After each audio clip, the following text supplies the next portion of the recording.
எம்ஜிஆர் பிறந்தநாள் விழாவை கொண்டாடிய அறந்தாங்கி அதிமுகவினர்.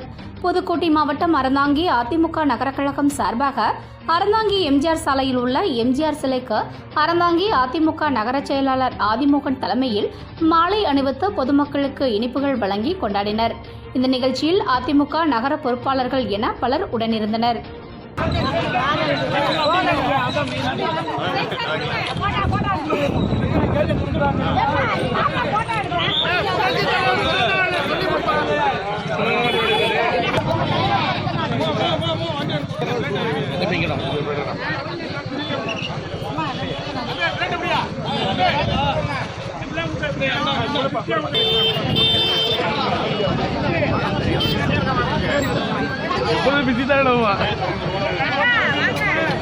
அப்பாவுடைய உழைப்புக்கு நன்றி.